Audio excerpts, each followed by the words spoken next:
This story is going to leave you wondering whether whistleblowers are liable to die mysteriously or it is purely coincidence. Another Boeing whistleblower has died mysteriously again.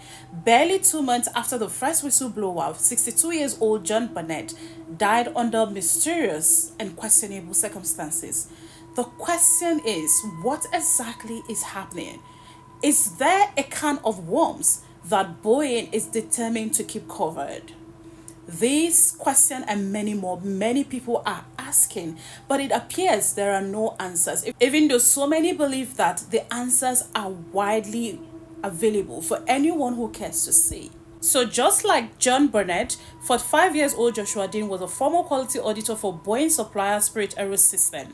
Dean was said to have noticed non-compliance with quality standards at Spirit Aerosystems. He was said to have filed a formal whistleblower complaint to the Federal Aviation Administration in 2023 over improper manufacturing practices which he personally witnessed. Now, that complaint definitely did not go down well with Boeing, and he was said to have been fired months after he officially made that complaint.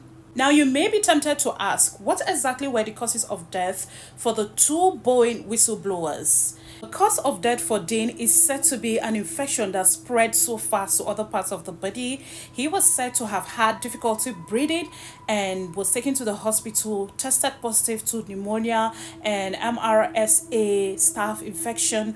All of those were said to have spread to other parts of his body.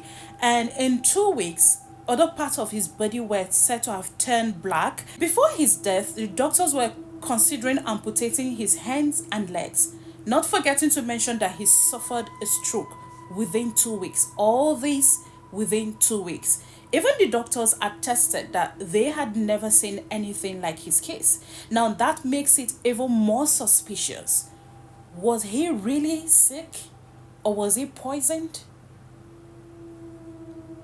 These are questions bordering on the minds of people who are asking, is it a crime to blow whistle when things aren't done properly?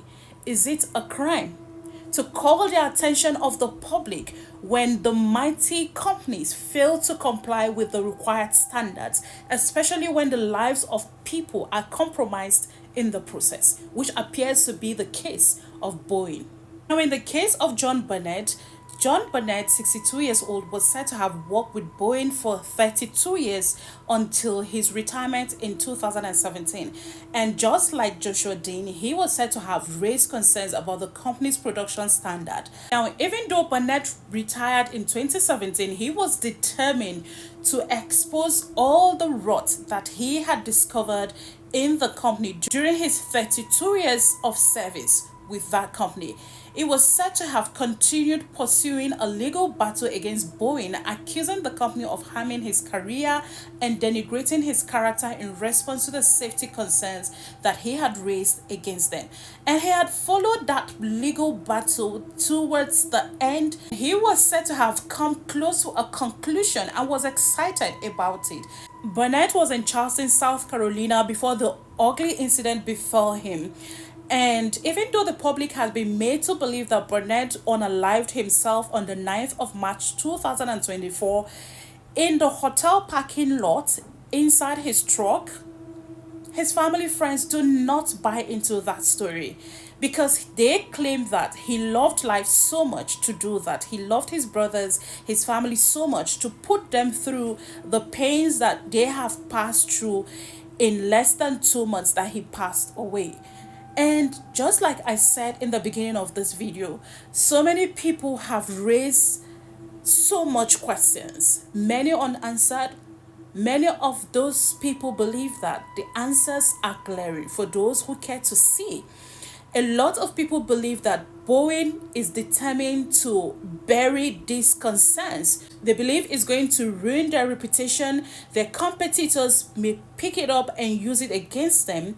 And so it appears as though Boeing is determined to put a permanent rest to these allegations. All these recent happenings, all this mysterious death just goes to substantiate what Dean had earlier alleged, that it appears as though Boeing is giving a warning that if you talk too loud, you will be silenced. Now, he said that when he got fired by Boeing. He's said to have filed a complaint with the Department of Labor on the grounds of wrongful termination.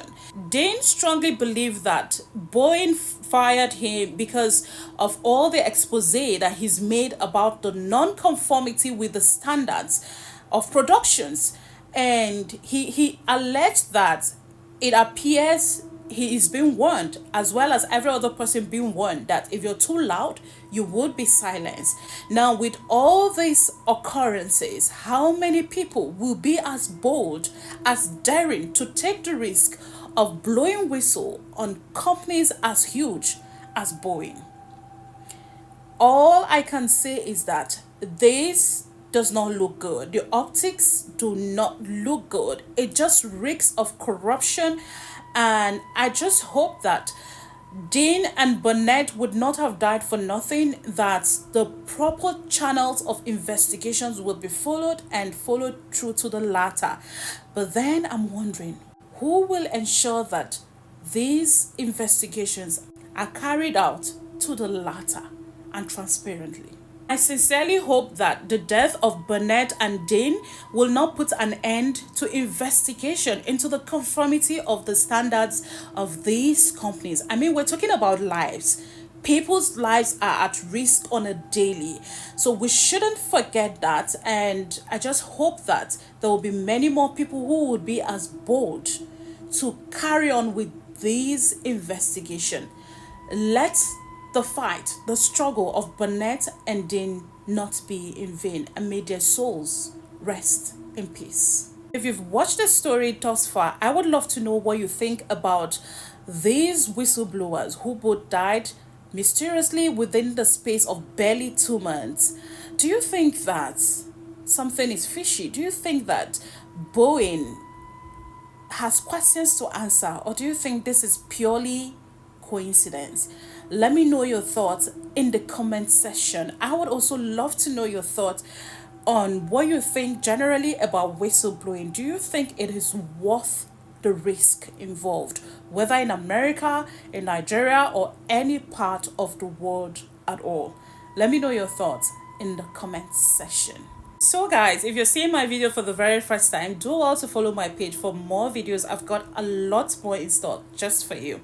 In the meantime, guys, take care of yourself, take care of your emotions, take care of your mental health. Be kind to yourself, be kind to the people around you, and always, always stay safe. I remain Dorcas Ige Olukun, and I love you guys.